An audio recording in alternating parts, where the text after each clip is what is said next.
She's hiding her intelligence. That's what happens at the Gilded Gate Hotel, San Francisco, where Malika Johnson, 25, a hotel cleaner, is treated unfairly and forced to work hard. Orphaned at a young age, raised by loving grandparents, she scrubs floors to survive, hiding a dream nurtured by language. One fateful night, answering a frantic phone call in fluent German, Malika easily directs a lost guest, unaware that Grayson Caldwell, the hotel's richest owner, has heard her. Her sharp, confident voice piques his curiosity. Who is this woman? Invisible yet extraordinary. What secrets lie beneath her uniform? Follow us as we explore a journey of courage, betrayal, and the truth that changes everything. Subscribe now to see our latest stories and leave comments. Where are you watching from?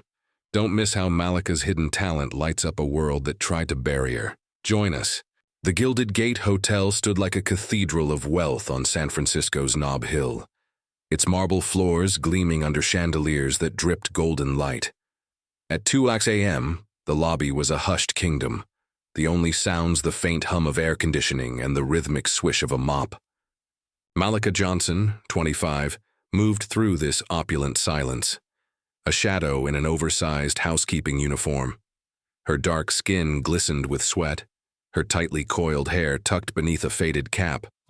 To the guests who glided past during the day, oil, tycoons, tech moguls, minor royalty, she was invisible, a fixture as unremarkable as the polished brass fixtures she scrubbed. But Malika carried a secret, one that burned brighter than the crystal sconces above her. Orphaned at 7, Malika had been raised in a cramped Oakland apartment by 2 foster grandfathers, Ezekiel and Amos, whose love was fierce, but whose wallets were thin. Their tiny home smelled of sage and old books, the walls papered with dreams they couldn't afford. Ezekiel, a retired bus driver, would hum gospel tunes while cooking collards. Amos, a former carpenter, carved wooden birds that lined the windowsill. They'd taken Malika in when the world had turned its back, teaching her that grit and heart could outshine circumstance.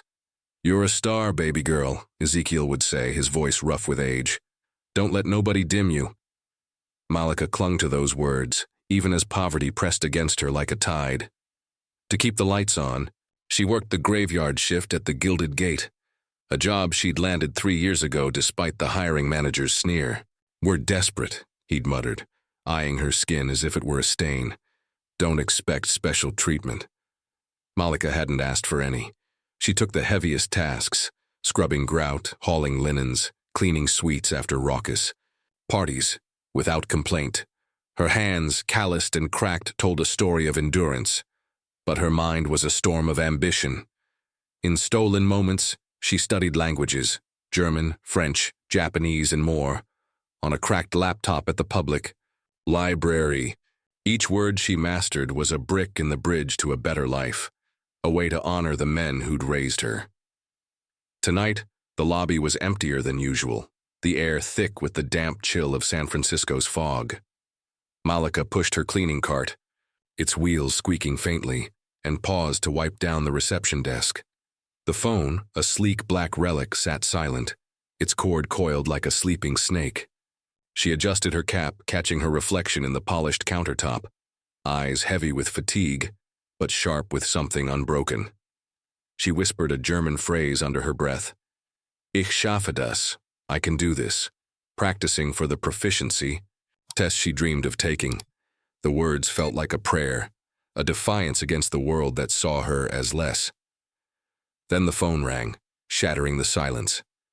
Malika froze, her rag hovering over the desk. Housekeepers weren't supposed to answer. Phones, that was the receptionist's job. But the night shift was skeletal and the front desk was unmanned.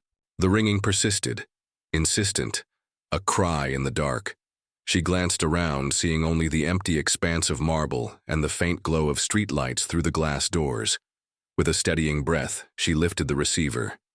"Hello, Gilded Gate Hotel," she said, her voice soft but clear. A torrent of rapid German poured through the line, frantic and jagged. The caller, a guest, was lost in the city's labyrinthine streets, his rental car stalled near the Embarcadero. His words tumbled, over each other. Fear, frustration, a plea for help. Malika's pulse quickened, but her mind snapped into focus. She responded in flawless German, her accent crisp, her tone calm as a diplomat's. Bitte beruhigen Sie sich, she said. Please calm down. She asked for landmarks, piecing together his location, and guided him step by step back to the hotel's private garage. You're almost here, she assured him. Look for the golden sign. The call lasted 3 minutes. When she hung up, the lobby felt heavier, as if the air had thickened with the weight of what she'd done. She exhaled, her hands trembling slightly, and resumed wiping the desk, the rag moving in slow, deliberate circles. She didn't know that someone had been watching. Grayson Caldwell stood in the shadows near the grand staircase, his tailored coat blending into the dark. At 38, he was a man of quiet power, his sharp jaw and piercing gray eyes commanding rooms without effort.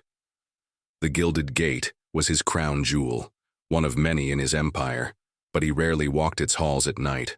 Tonight, restless after a late meeting, he'd come to inspect the property, to feel its pulse when the guests slept. He hadn't expected to find her. Grayson had heard whispers about a housekeeper who solved guest problems with uncanny skill, calming disputes, giving directions, all without fanfare.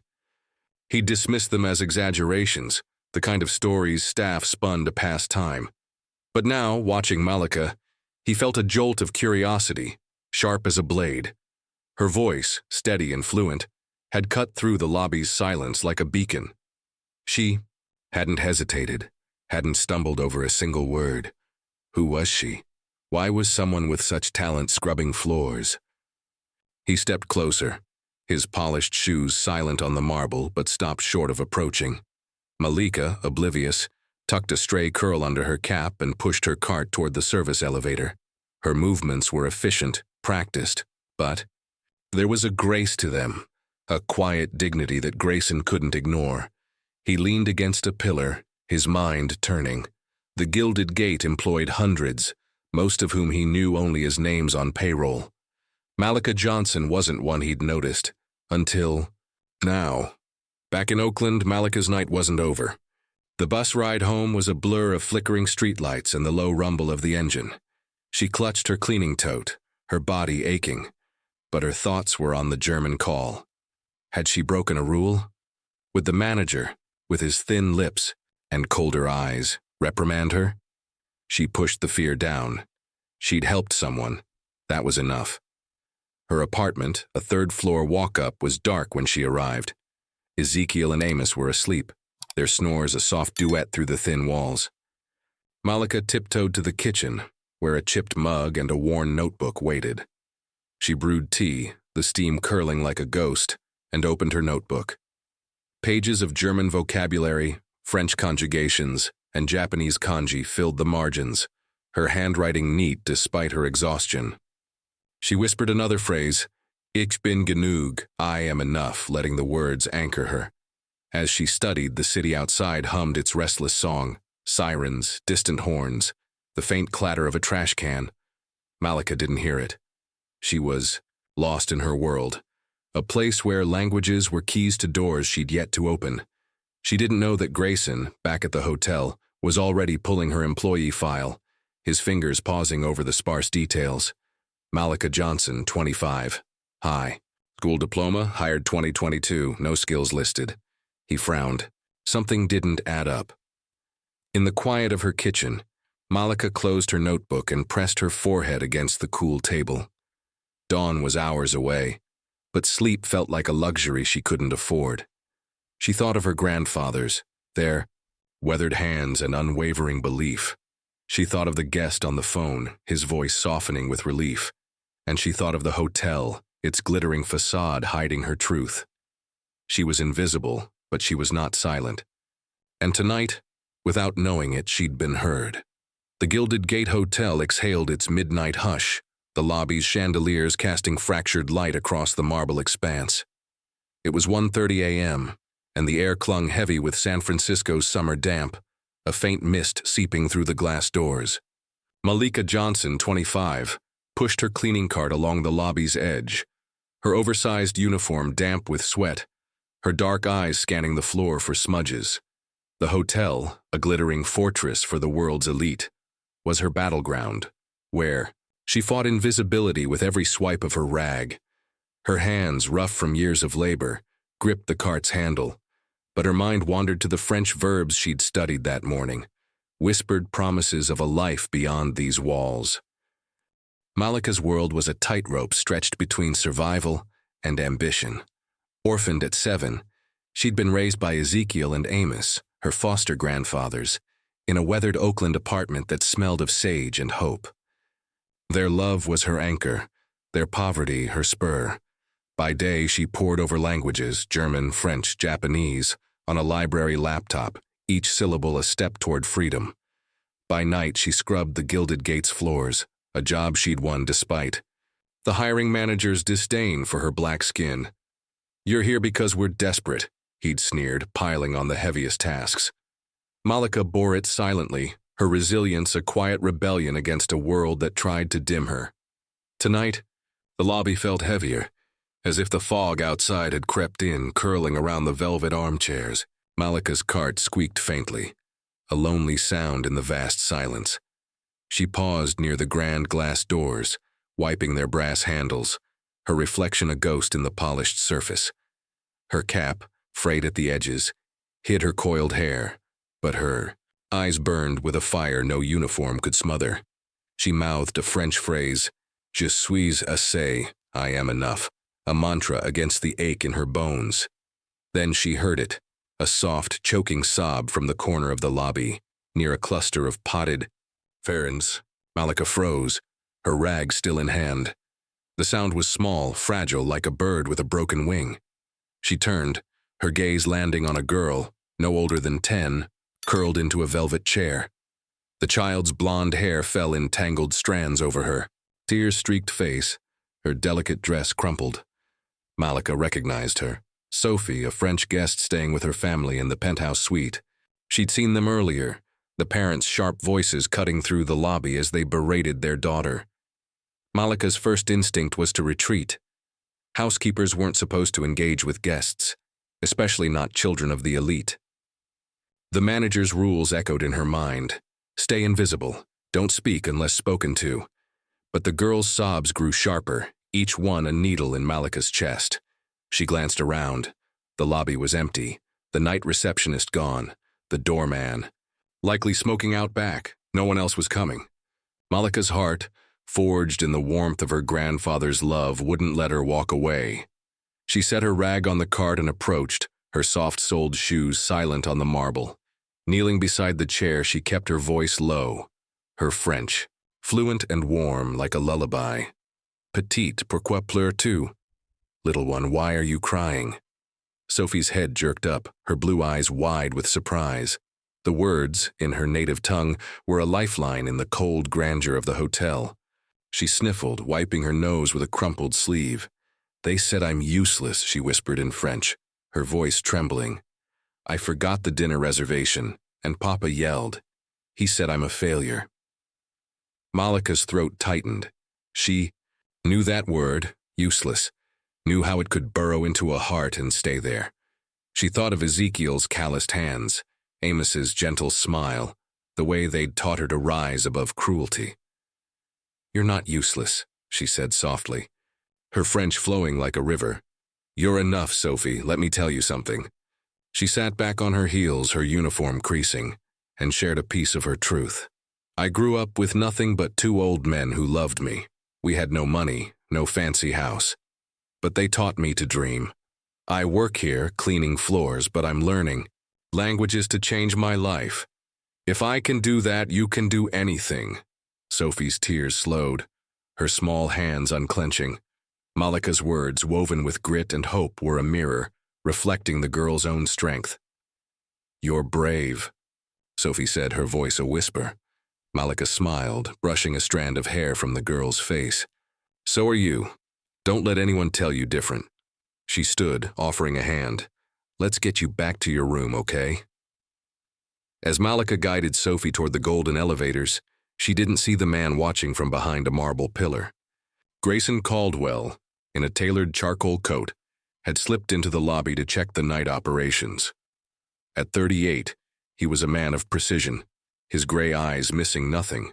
He'd come expecting to find a flaw, a smudged window, a misaligned chair. But instead, he found her. Malika's voice, soft yet commanding in French, had stopped him cold. Her empathy, her fluency, her ability to turn a child's despair into hope. It was extraordinary, a stark contrast to the menial role she played.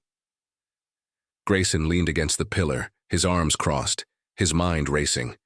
He'd overheard her German on the phone the previous night, a moment that had lodged in his eye, memory like a splinter. Now, this. Who was Malika Johnson? Why was someone with such gifts, linguistic, human, hidden in a housekeeper's uniform? He watched as she pressed the elevator button for Sophie, her posture steady, her expression tender. The girl stepped inside, offering a shy wave. Malika waved back, then turned to her cart, resuming her work as if nothing had happened. But something had. Grayson's curiosity, sharp as a blade, cut deeper. He'd built an empire by spotting potential where others saw none, and Malika was a puzzle he couldn't ignore. Her file, which he'd glanced at after the German call, was sparse. 25, high school diploma, hired 2022, no skills listed. It didn't match the woman he'd just seen, whose words had mended a child's heart. He stepped back, his shoes silent on the marble, and slipped into the service hallway. He wouldn't approach her, not yet, but he would watch. Malika, oblivious, pushed her cart toward the glass doors, her heartbeat still uneven from the encounter. Had she broken another rule? Would the manager, with his cold eyes and clipped voice, hear of this? She shook the thought away. Sophie's small smile, the way her shoulders had lifted, was worth the risk. Malika adjusted her cap, whispering another French phrase, "Je peux aider, I can help," a quiet vow to herself. Back in Oakland, the bus ride home was a blur of fog and sodium lights. Malika's apartment was dark, Ezekiel and Amos asleep, their snores a familiar comfort. She brewed tea, the steam curling in the dim kitchen, and opened her notebook. French verbs danced across the page, but her mind lingered on Sophie, on the weight of being seen, even for a moment. She closed her eyes, the hotel's grandeur fading, replaced by the warmth of her grandfather's love. She was invisible. But her heart had spoken, and somewhere in the shadows, Grayson Caldwell had heard. The Gilded Gate Hotel shimmered under the weight of its own grandeur, its lobby a theater of wealth where chandeliers cast golden webs across the marble. Malika Johnson, 25, stood at the edge of this stage. No longer a shadow in a housekeeper's uniform, but a shift manager, her new badge pinned to a crisp navy blazer. The promotion, offered by Grayson Caldwell after her unseen acts of brilliance, had thrust her into a world she'd only glimpsed from the sidelines. Yet, as she moved through the lobby, her steps measured, her dark eyes scanning the bustle of guests, she felt the air thicken with something heavier than the San Francisco fog. Resentment, sharp and unspoken, from those who'd once ignored. Malika's life was a tapestry of grit and quiet dreams. Orphaned at 7, raised by Ezekiel and Amos in an Oakland apartment where love was plentiful but money scarce, she'd learned to carry burdens with grace. Her foster grandfathers, with their gospel hymns and carved wooden birds, had taught her to shine despite the world's efforts to dim her. For years she'd scrubbed the Gilded Gate's floors, enduring the hiring manager's disdain for her black skin, her ambition hidden behind a veil of silence.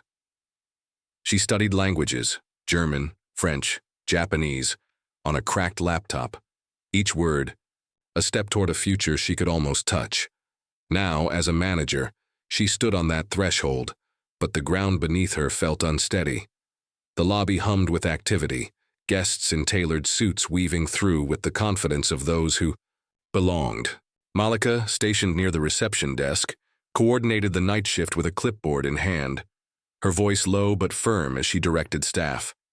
Her fluency in languages, once a private refuge, now bridged gaps, calming a French couple's complaint, guiding a Mandarin-speaking diplomat to a conference suite.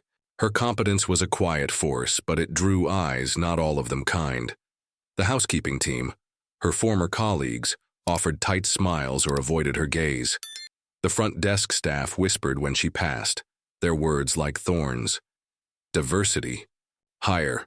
Boss's pet. Malika felt the sting but pressed on. Her grandfather's voices her armor. Your heart's your power, Amos had said, his hands steady as he carved. She clung to that, even as the whispers grew bolder. One evening, as she checked the shift log, a senior housekeeper muttered nearby, "From mops to management. Must be nice to have friends upstairs." Malika's jaw tightened, but she kept her eyes on the page, her pencil steady. She'd learned long ago that silence was safer than confrontation, but silence couldn't shield her heart. That night, chaos erupted. A delegation of Japanese CEOs arrived, their tailored suits and clipped voices filling the lobby with urgency. They were here for a high-stakes merger, their briefcases stuffed with contracts that could reshape industries. Malika, overseeing the check-in, ensured their suites were flawless, her Japanese greetings precise and warm. But as the group moved toward the elevators, a shout broke the air. The lead CEO, Mr. Tanaka, clutched his empty hand, his face pale. His briefcase, containing irreplaceable documents, was gone, stolen in the blink of an eye. The lobby froze, the CEO's voices rising in a torrent of Japanese. Malika stepped forward, her pulse racing but her expression calm. "Shitsure shimasu," she said. "Excuse me," her fluency cutting through the panic. She listened as Tanaka described the briefcase. Black, leather gold clasp, last seen near the valet stand. The staff scrambled, security buzzing on radios, but Malika's eyes caught something else. A porter, young and nervous, lingering near the service elevator. His hands fidgeted, his gaze darting to the exit. She'd seen him before, always quiet, always watching. Instinct took over. Malika signaled a security guard, her voice low. "Check the alley behind the service exit, now." She described the porter, her words clipped but certain. As security moved, she turned back to the CEOs, her Japanese steady as she reassured them. "We're handling this, Tanaka-san. Please let us work." Her calm anchored the group, their tension easing slightly. Minutes later, a guard returned, the briefcase in hand, recovered from a dumpster where the porter had stashed it. The thief, caught fleeing, was detained. The CEOs erupted in relief, Tanaka bowing deeply to Malika. "Your quick thinking saved us," he said in Japanese, his gratitude palpable. Malika nodded, her heart pounding, and translated his thanks for the staff. The lobby resumed its rhythm, but the moment lingered, a beacon in the fog. Grayson Caldwell, alerted to the crisis, arrived as it resolved, his gray eyes locking on Malika. He'd been watching her since her promotion, noting her quiet efficiency, her ability to turn chaos into order. Now, standing by the reception desk, he saw something more. A leader, not just a manager. "Meet me in my office," he said, his voice low.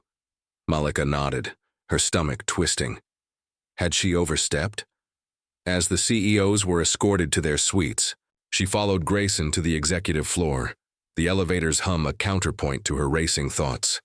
In his office, the city skyline glittered through tall windows, a stark contrast to the tension in the room. Grayson leaned against his desk, his coat draped over a chair. "That was extraordinary," he said. "Your instincts, your languages, they're wasted in shift management. I'm creating a role, international guest relations lead. It's yours, effective tomorrow." Malika blinked, the words heavy as stone. "Why me?" she asked, her voice soft but steady. Grayson's gaze didn't waver. "Because you see what others miss, you act when others hesitate." She wanted to believe him, but doubt gnawed at her. The whispers, the sneers, they'd only grow louder now. She nodded, accepting, but her hands clenched at her sides. "Thank you," she said, the words tasting like both victory and fear. Back in Oakland, the bus ride home was a blur of neon and shadow. Malika's apartment was dark, Ezekiel and Amos asleep, their snores a gentle rhythm. She sat at the kitchen table, her tea gone cold, her notebook open to a page of Japanese verbs. The promotion felt like a dream, but the resentment was real, a weight she couldn't shake. She thought of the porter, his nervous eyes, and wondered if he'd seen her as an enemy too. She thought of the housekeeper's words, the staff's stares. She thought of Ezekiel's voice, "Your heart's your power." Malika traced a phrase in her notebook. "Watashi wa katsu." I will win. She wanted to believe it, but the hotel loomed in her mind, its golden halls now a battlefield of envy. She'd risen, but at what cost? The whispers would sharpen, the eyes would narrow. She closed her notebook, her fingers trembling, and stared into the dark. Her talent, once hidden, was now a beacon, but it drew shadows as well as light. Grayson, in his office, watched the city below, his mind on Malika. He'd seen her potential, but he hadn't anticipated the resistance she'd face. He scribbled a note, "Protect her path," and set it aside. She was more than a manager, more than a solution. She was a force, and he'd ensure she had the chance to rise. Malika, alone in her kitchen, whispered, "I am enough." The words were a vow, a shield against the resentment that waited. She'd climbed one rung, but the ladder was steep, and the hands reaching to pull her down were many. The Gilded Gate Hotel stood like a gilded cage, its marble lobby a mirror reflecting wealth and whispers. Malika Johnson, 25, moved through its corridors, her navy skirt and silk blouse a far cry from the housekeeper's uniform she'd worn weeks ago. Her new role as international guest relations lead, bestowed by Grayson Caldwell after her heroics with the Japanese CEOs, had elevated her to a world of glass-walled offices and global diplomacy. Yet as she stepped into the executive lounge, her badge glinting under the soft light, she felt the weight of eyes, sharp, judgmental, slicing through her like blades. The whispers that had begun with her first promotion had grown into a chorus, their venom seeping into the cracks of her resolve. Malika's life was a delicate balance of duty and dreams.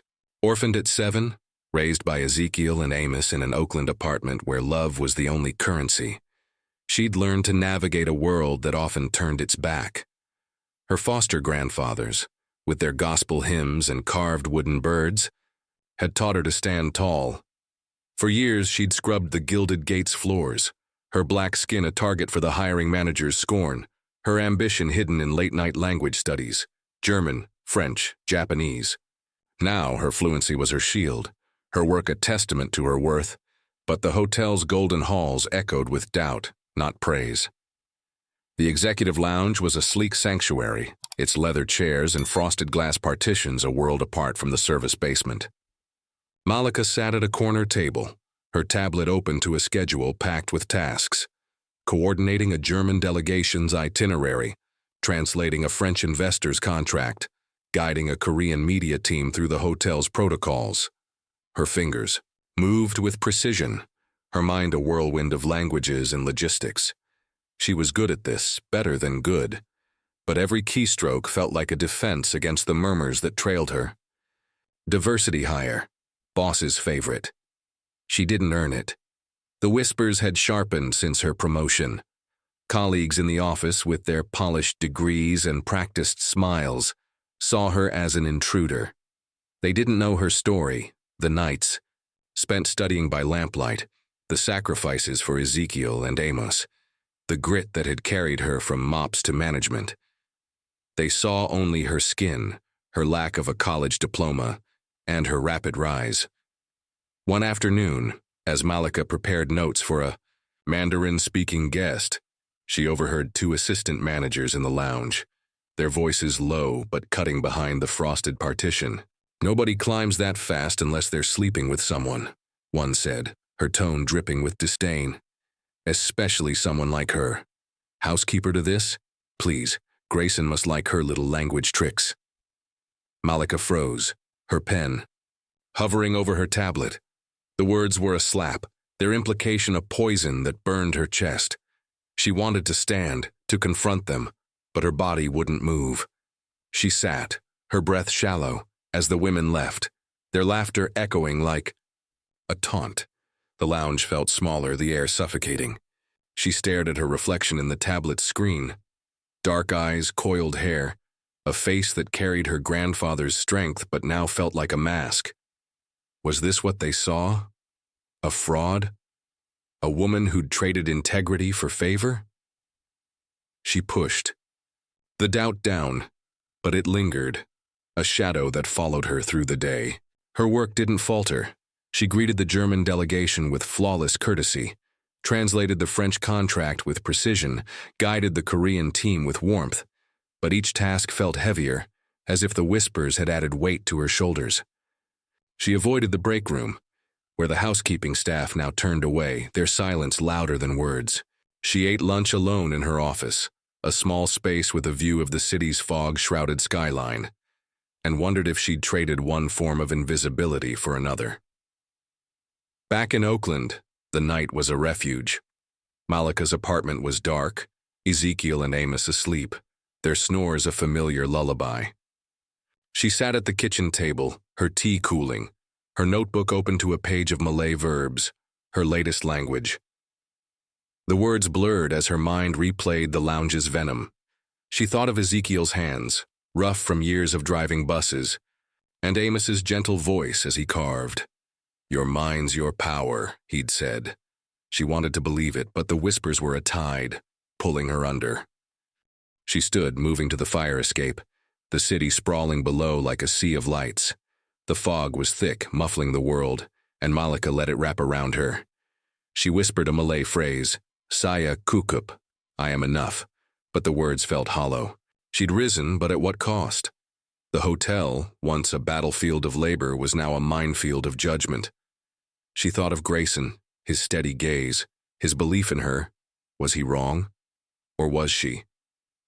At the Gilded Gate, Grayson Caldwell stood in his office, the city a canvas of gray beyond the windows.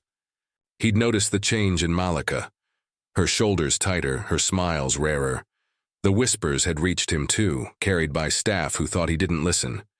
He knew the cost of her rise, the way success could draw envy like moths to a flame. He'd faced it himself, a working-class kid turned magnate, his every move scrutinized. But Malika's burden was heavier, her skin a target in a world that claimed fairness, but rarely delivered. He pulled her file again, the sparse details, mocking her truth. Malika Johnson, 25, high school diploma, hired 2022. He thought of her German call, her French with Sophie, her Japanese with the CEOs. She was a force, but forces drew storms. He scribbled a note, monitor staff dynamics, and set it aside. He couldn't shield her from the whispers, but he could ensure her path stayed clear. Her talent deserved that. Malika, on the fire escape, traced the city's lights with her eyes.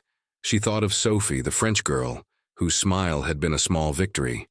She thought of the CEOs, their gratitude a fleeting warmth. She thought of her grandfathers, their belief a fire that hadn't dimmed. The doubt was real, but so was her strength. She returned to her notebook, her pencil moving again, Malay verbs taking shape. Each word was a defiance, a reminder that she wasn't defined by their words. The hotel loomed in her mind, its golden halls a paradox, opportunity and opposition in equal measure. She'd climbed, but the ladder was slick with resentment. She closed her notebook, her fingers steady, and whispered, "I will win." The fog swallowed her words, but they echoed in her chest, a vow against the shadows. Grayson, in his office, watched the fog roll across the bay. He thought of Malika, her quiet power, her unyielding heart. She was rising, but the world was watching, waiting for her to fall. He wouldn't let it happen, not while he stood. Malika, alone in the dark, felt the doubt linger, but it no longer ruled her. She was enough, and she would prove it. To them, to herself, to the grandfathers who'd raised her to shine. The Gilded Gate Hotel loomed like a gilded fortress, its marble corridors cloaked in the hush of midnight. At 11:20 p.m., the lobby's chandeliers cast soft shadows, their light a fragile shield against the fog pressing against the glass doors. Malika Johnson, 25, stood in a dim hallway off the executive floor, her silk blouse catching the faint glow of a wall sconce. As international guest relations lead, she navigated a world of diplomacy and languages, her days a whirlwind of German contracts, French greetings, and Japanese protocols. But tonight her heart was heavy. The whispers of her colleagues, diversity hire, boss's favorite, still echoing like a bruise.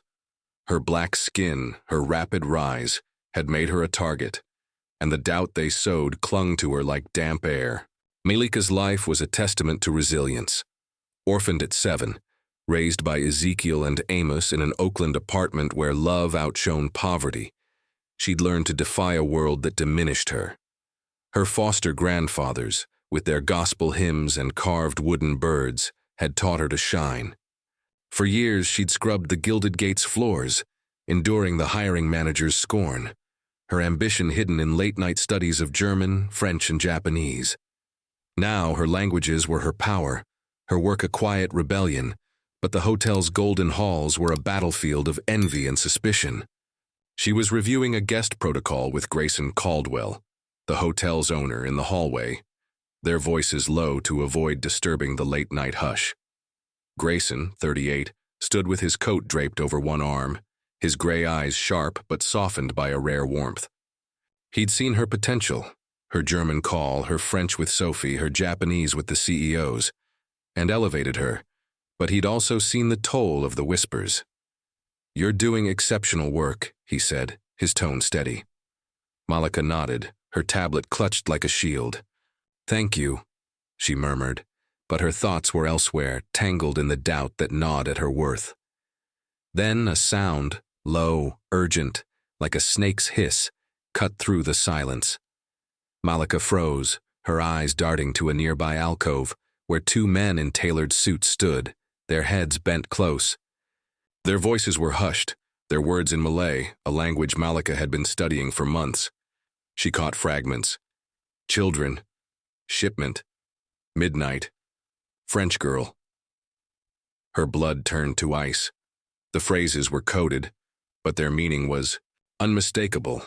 A trafficking ring operating through the hotel, targeting children, including Sophie, the French girl Malika had comforted weeks ago. She grabbed Grayson's arm, her grip tight, and signaled for silence. Her heart pounded, but her mind was razor-sharp, parsing the Malay with practiced ease. She leaned close, her whisper barely audible. "They're talking about trafficking kids. Sophie's one of them. Midnight, basement." Grayson's jaw clenched, his eyes narrowing to slits. He nodded, his voice a low growl. "We stop this. Now." Malika's pulse raced, but she felt a surge of clarity, her fear eclipsed by purpose. She'd faced doubt, scorn, and invisibility, but this was bigger, a darkness she couldn't ignore. They slipped into a nearby office, the door clicking shut behind them. Malika's fingers flew over her tablet, pulling guest logs and security feeds. The men, registered as Malaysian diplomats, had booked a private meeting room in the basement, a space rarely monitored. She translated more of their conversation, her Malay precise. "The French girl's family is distracted. She's easy to take." Grayson's face was stone, but his voice was steady. "We need the police, but quietly. No mistakes." Malika nodded, her mind racing. She knew Sophie's room number, her family's schedule. She knew the hotel's blind spots, learned from years as a housekeeper. Grayson called a trusted contact at the San Francisco PD, his words clipped, urgent. Malika, meanwhile, cross-referenced the guest logs, spotting anomalies, late-night deliveries, unregistered visitors. Her languages, once a private dream, were now a weapon, decoding the traffickers' coded messages embedded in reservation notes. "They're using fake names," she whispered, pointing to a discrepancy. "This diplomat checked in with no passport scan." Grayson's eyes met hers, a flicker of admiration breaking through his intensity. "You're incredible," he said, almost to himself. The police arrived within the hour, plainclothes officers blending into the hotel's late-night rhythm. Malika and Grayson guided them to the basement, their steps silent on the service stairs. The air grew colder, the walls narrowing, the hum of the hotel's machinery a low pulse. Malika's heart thudded, memories of Sophie's tear-streaked face flashing in her mind. She'd promised the girl she was enough, and now that promise was a vow to save her, to stop this evil. In the basement, the meeting room's door was ajar, a sliver of light spilling out. The officers moved first, their weapons drawn, their voices sharp as they breached. Malika and Grayson stayed back, her breath shallow, his hand brushing hers in a fleeting gesture of reassurance. Shouts erupted, then silence, broken only by the sound of cuffs clicking. The officers emerged, escorting the two men, their faces pale with defeat. Behind them, 7 children, wide-eyed and trembling, were led to safety. Sophie, her blonde hair tangled, ran to Malika, her small arms wrapping around her waist. Malika knelt, her eyes burning as she hugged Sophie close. "You're safe," she whispered in French, her voice trembling but sure. Sophie nodded, her tears soaking Malika's blouse. The other children from countries Malika could only guess were guided to waiting vans, their futures reclaimed. The police praised Malika's quick thinking, her translations the key to unraveling the ring. Grayson stood beside her, his silence a steady presence, his gaze heavy with respect. Back in Oakland, the night was a blur. Malika's apartment was dark, Ezekiel and Amos asleep, unaware of the battle she'd fought. She sat at the kitchen table, her tea untouched, her notebook closed. The weight of the night pressed against her, the traffickers' voices, Sophie's hug, the children's haunted eyes. She'd faced doubt, but this was different. This was evil, raw and real, and she'd helped stop it. Yet the victory felt fragile, overshadowed by the knowledge that such darkness existed, hidden in the hotel's golden halls. She moved to the fire escape, the city's lights muted by fog.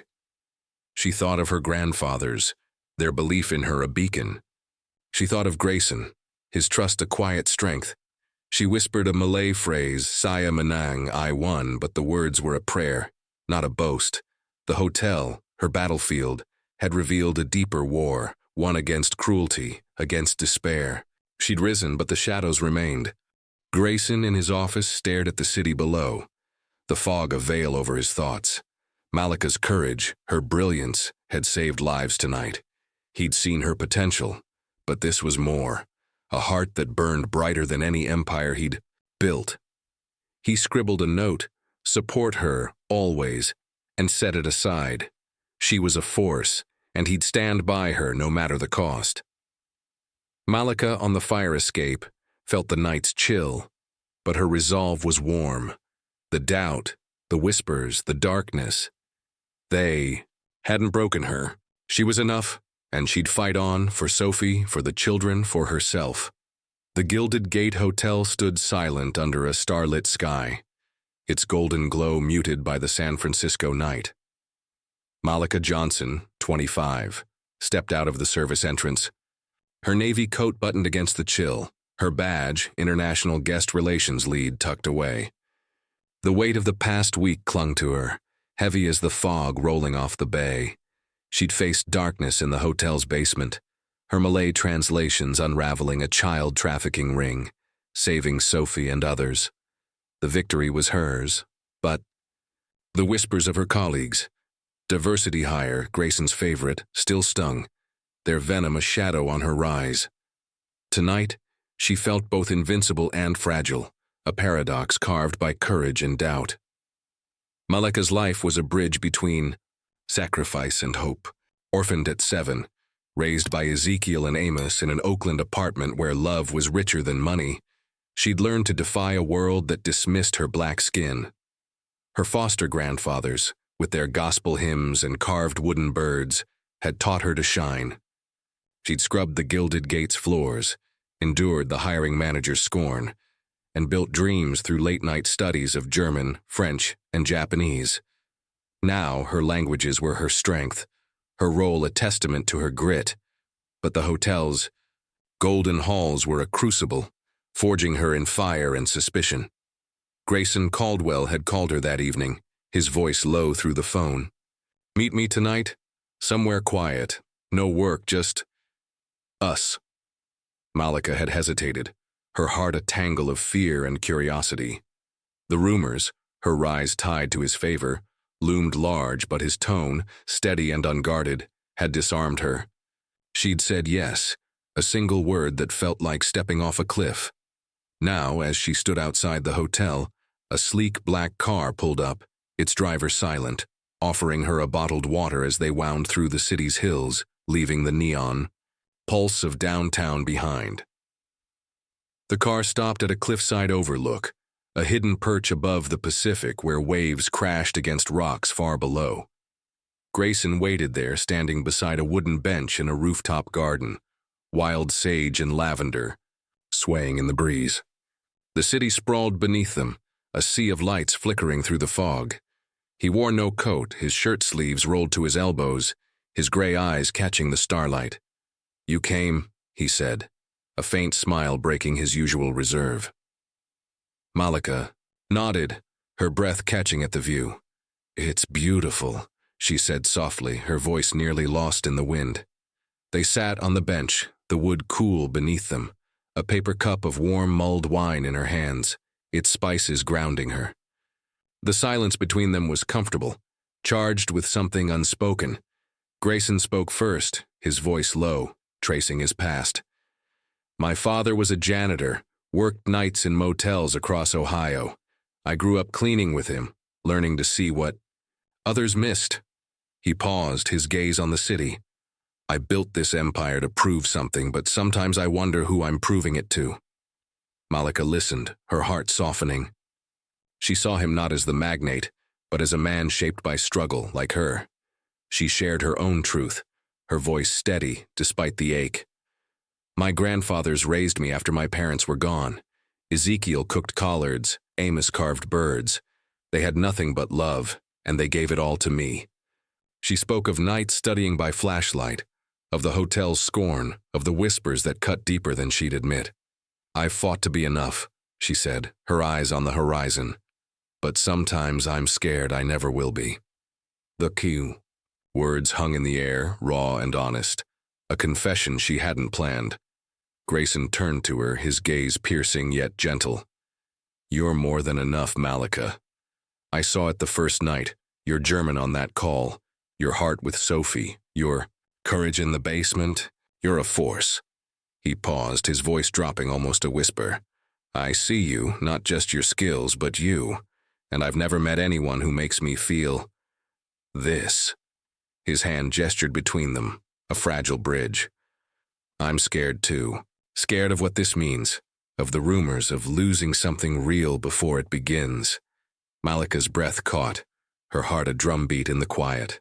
The rumors flashed in her mind, she's sleeping her way up, their poison a weight she carried.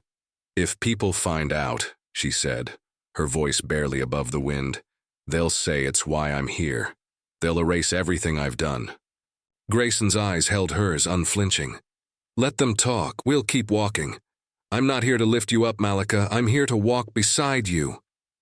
His words were a vow, not a promise of rescue, but of partnership.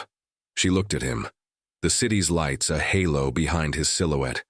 He didn't reach for her, didn't cross the space between them, but his presence was a warmth she hadn't known she craved.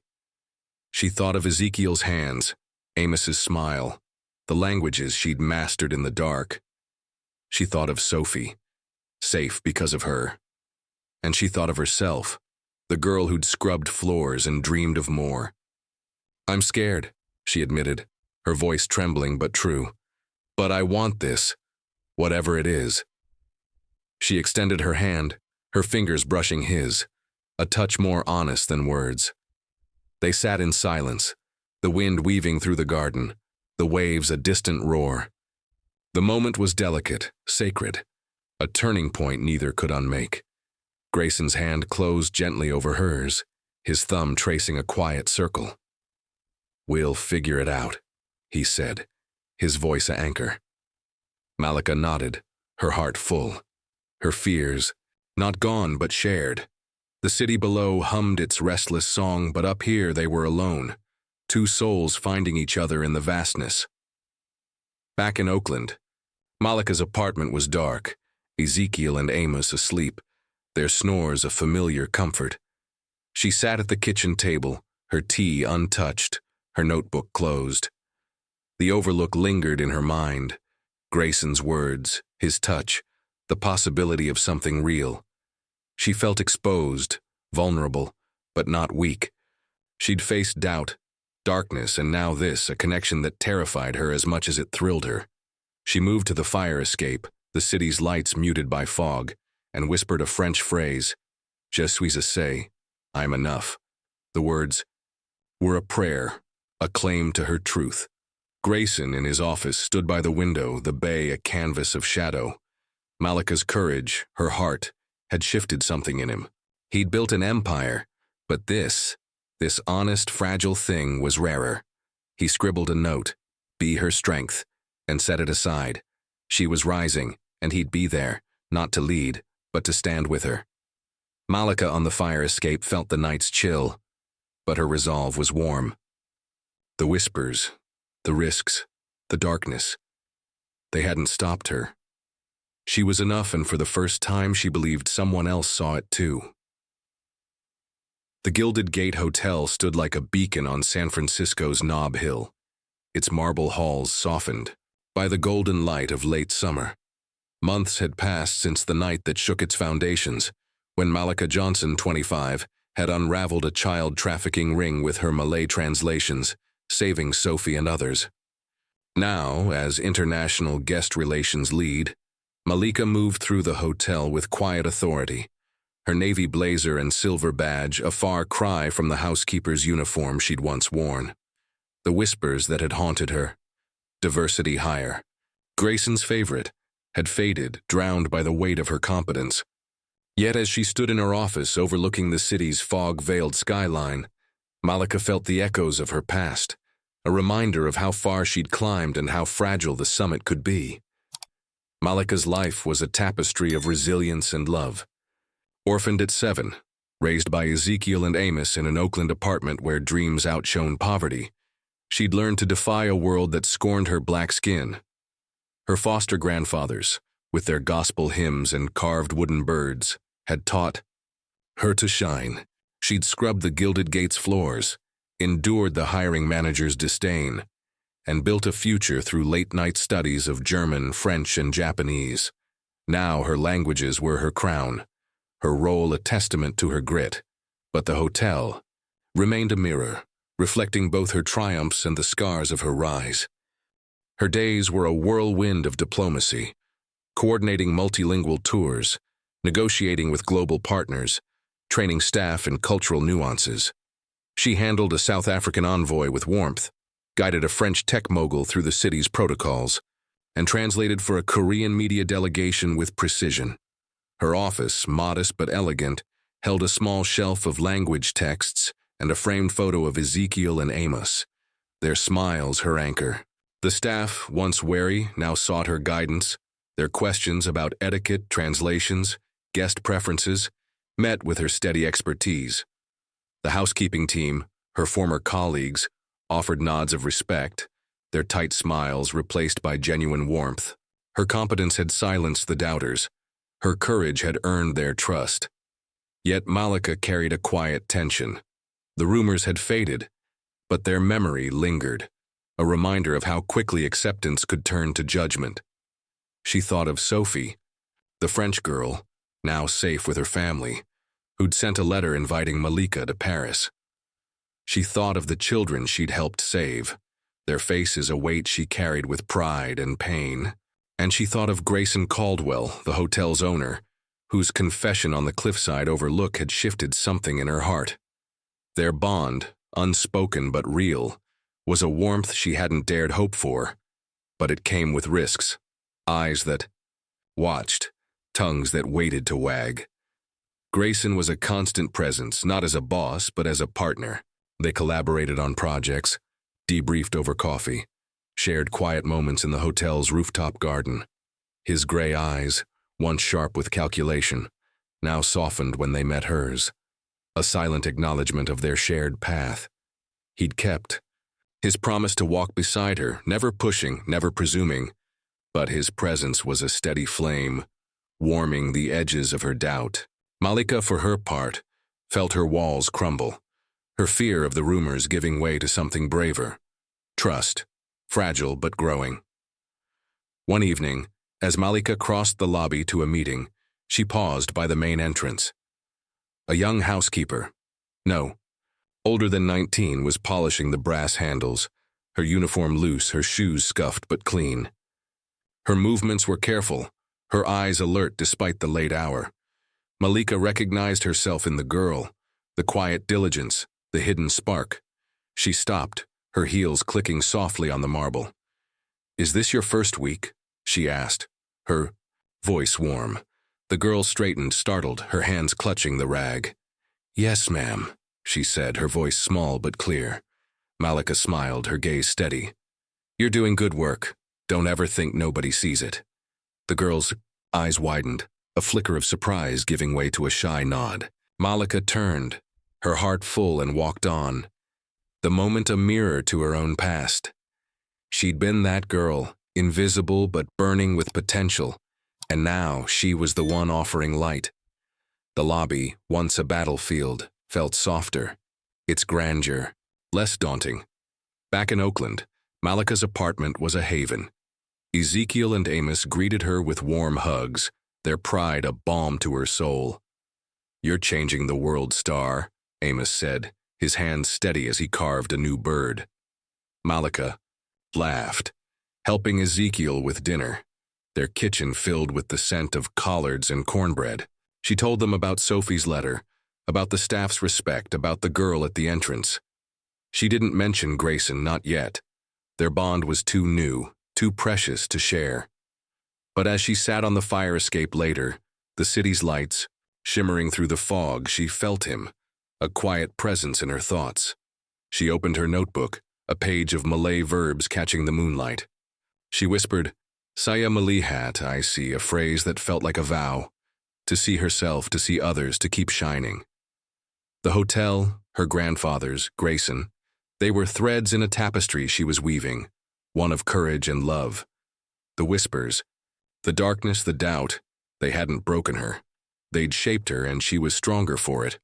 At the Gilded Gate, Grayson stood in his office, the bay a canvas of shadow beyond the windows. He'd watched Malika's rise, her grace under pressure, her ability to turn resentment into respect. She was more than he'd imagined that first night, when her German call had caught his ear. She was a leader, a light, and now, a part of his heart. He scribbled a note, billed with her, and set it aside. Their future was unwritten, but he knew he wanted her in it, not as a savior, but as an equal. Malika on the fire escape felt the night's chill, but her resolve was warm. She thought of the young housekeeper, of Sophie's letter, of Grayson's hand brushing hers. She'd climbed from the shadows, not by chance, but by choice. The hotel, once a cage, was now a stage, and she was no longer invisible. She closed her notebook, her fingers steady, and whispered, "I am enough." The words were a truth, etched in her soul, a beacon for the horizon ahead. Grayson in his office looked out at the city, his thoughts on Malika. She was rising, and he'd be there, not to lead, but to share the journey. The Gilded Gate, with its golden halls and hidden truths, had brought them together, and now it was theirs to shape. Malika, alone in the dark, felt the weight of her past lift, replaced by the promise of what lay beyond. She was enough, and the world was beginning to see it too. The Sloan Amsterdam Hotel rose like a dream above the Prinsengracht Canal, its glass facade reflecting the soft hues of Dutch rooftops. 6 months had passed since Malika Johnson, 25, stood on San Francisco's cliffs with Grayson Caldwell, their hands brushing in a quiet vow. Now, on the hotel's stone terrace, she stood alone, her silk scarf, a gift from Grayson, fluttering in the crisp Amsterdam air. As Director of International Strategy, Malika had led the hotel's European expansion, her name etched in gold on her office door. The girl who once scrubbed floors at the Gilded Gate was now a force, her languages and courage reshaping an empire. Yet as she gazed at the canals below, their waters shimmering under the October sky, Malika felt the weight of her journey, a tapestry of scars and stars. Malika's life was a monument to resilience. Orphaned at 7, raised by Ezekiel and Amos in an Oakland apartment where love eclipsed poverty, she'd defied a world that scorned her black skin. Her foster grandfathers, with their gospel hymns and carved wooden birds, had taught her to, shine. She'd endured the Gilded Gate's hiring manager's disdain, mastered German, French, and Japanese in the dark, and risen from housekeeper to leader. She'd saved Sophie and others from a trafficking ring, her Malay translations a blade against evil. The whispers, diversity hire, Grayson's favorite, had faded, replaced by respect earned through grit. Now, in Amsterdam, she was building a legacy, not just for herself, but for those who'd never been seen. Her days were a symphony of strategy, hiring multilingual staff, crafting cultural protocols, negotiating with Dutch, Belgian, and French partners. She navigated boardrooms with grace, her voice steady in German, her gestures warm in French, her precision sharp in Japanese. The hotel's opening had been a triumph, its glass doors welcoming dignitaries from across Europe as cameras flashed. Grayson had introduced her on the stage, not just as a director, but as the woman he was building a future with. The media buzzed, some praising her brilliance, others murmuring about their bond, but Malika's work silenced the skeptics. Guests felt her touch in every detail. Seamless translations, curated experiences, while staff thrived under her leadership, her questions and listening ear making them feel valued. Malika's office overlooked the canal, its shelves lined with language texts and a photo of Ezekiel and Amos, their smiles her compass. A letter from Sophie's family, inviting her to Paris, sat framed on her desk, a reminder of the lives she'd touched. Universities in the U.S. requested her as a speaker.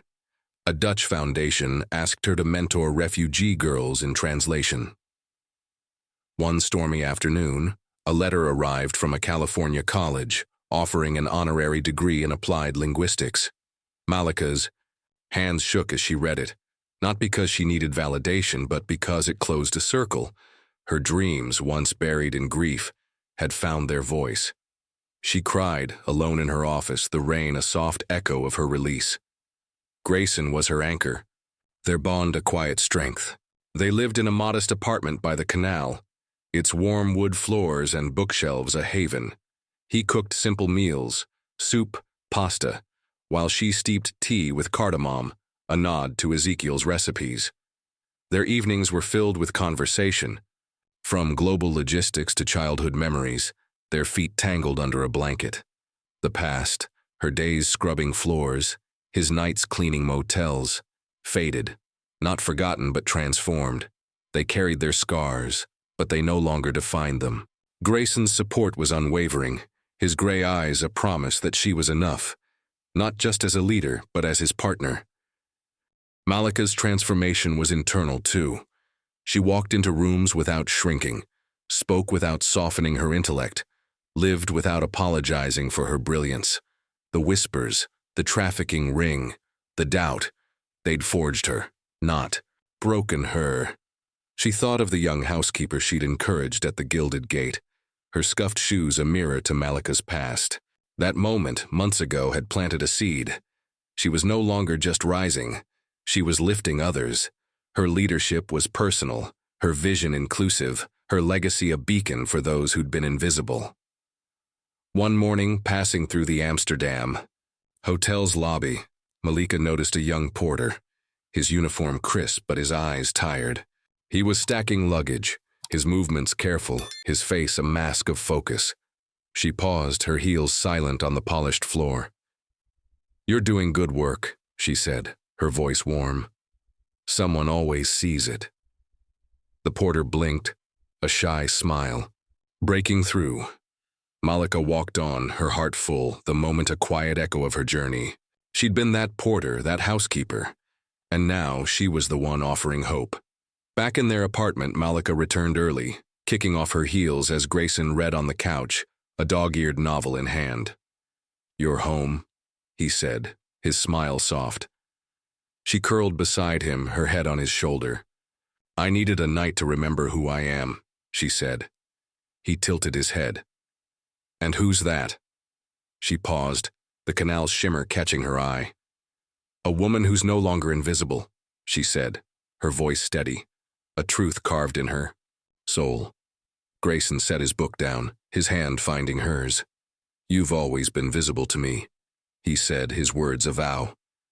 Malika smiled, the weight of her past lifting, replaced by the expanse of her future. She thought of Ezekiel and Amos, their pride a fire across the ocean. She thought of Sophie, the children, the porter, the girl she'd mentor. She thought of herself, the girl who'd whispered languages in the dark and now spoke them to the world. The Amsterdam night was quiet, the canal's ripples a soft song. Malika stood by the window, Grayson beside her, their reflections a shared dream. The Gilded Gate with its golden halls and hidden battles had been her crucible. But this hotel, this city, this life, was her creation. She'd built it not by chance, but by choice, with language, dignity, and a courage that burned through the fog. Malika whispered, Saya Kukup, I am enough, the Malay phrase a prayer and a promise. The world had tried to dim her, but she'd shone brighter, not just for herself, but for those who'd follow. She was no longer a guest in this world. She was its architect, and her story was just beginning. Malika Johnson's journey, from an invisible housekeeper to a global leader, reminds us that courage and heart can reshape the world. Her story is a beacon, shining through doubt, darkness, and dreams. What moved you most? Was it her resilience, her languages, or the love that carried her?